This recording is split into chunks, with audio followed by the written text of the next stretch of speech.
I decided as a human being, as Derreck Kayongo, that I was not going to tolerate the things that I saw around me, that I was going to do something about it.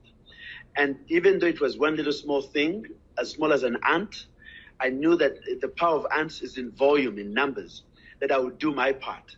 So that's what really got me to build the Global Soap Project. I saw a lot of Western hotels. The hotel industry in the US throws away about 800 million bars of soap every year, which is about 2.6 million bars of soap every single day.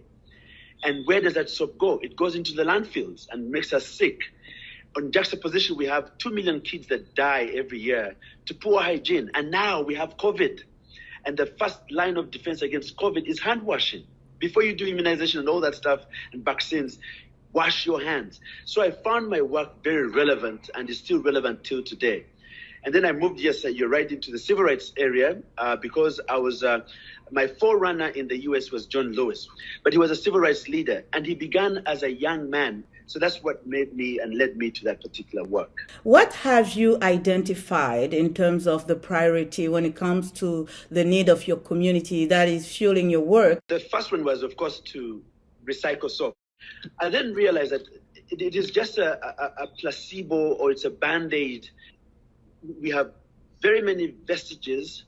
We have malaria, we have poor roads, we have bad water. But at the end of the day, is Africa going to really develop with the level of corruption that we are faced with? It is estimated that every year we lose $1 trillion every year that leaves that continent. Now, if you give Africa back to the leaders that really care and love their people, $1 trillion every year, which is more than international aid, by the way. Can you imagine what we would do? This issue of corruption, extreme corruption, because there's corruption all over the world, but extreme, dilapidating corruption is going to stop Africa from developing up to the next 100 years. How can you make a significant impact when it comes to tackling corruption? As you, an individual, Derreck Kayongo, what are you doing? We have to think about building a movement. The first thing to think about in building a movement is the diaspora.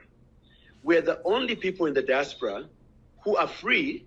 I mean, we are Americans now, we are Canadians, we are Brits, that can actually say something about extreme corruption. The one thing that we have to do first is to educate, mobilize, agitate, and then get our diaspora to advocate for policies from our governments now, our new governments, our American government, to really speak to this issue of extreme dilapidating corruption. You recently launched Africa Mbele. It's a US-based international organization mobilizing the diaspora. What are you hoping to accomplish? There are a lot of multinational corporations that do business on our continent that don't pay taxes, and if they do pay taxes, they underpay taxes, or they negotiate deals with our governments that do not pay the right price for our commodities.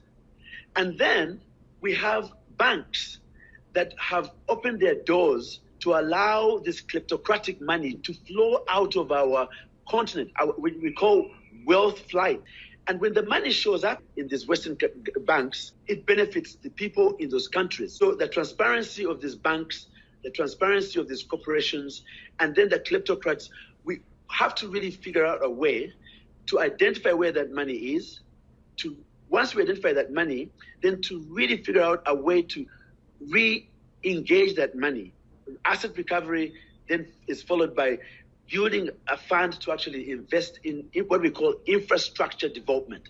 We're talking about highways to connect our continent. We're talking about communication. We're talking about healthcare systems. The U.S. Africa Leaders Summit, your organization, Africa Mbele, is hosting a gala at the Kennedy Center under the theme, a new movement to recover, invest, and build the future Africa. What is the purpose of the event? To be part of that particular summit and speak to the issue of kleptocracy and corruption. We want to make sure, Leonard, that African mothers and fathers we left back home don't see us driving Benzes and Bentleys out here as if we have our homes set. We need to do something and we need to speak up.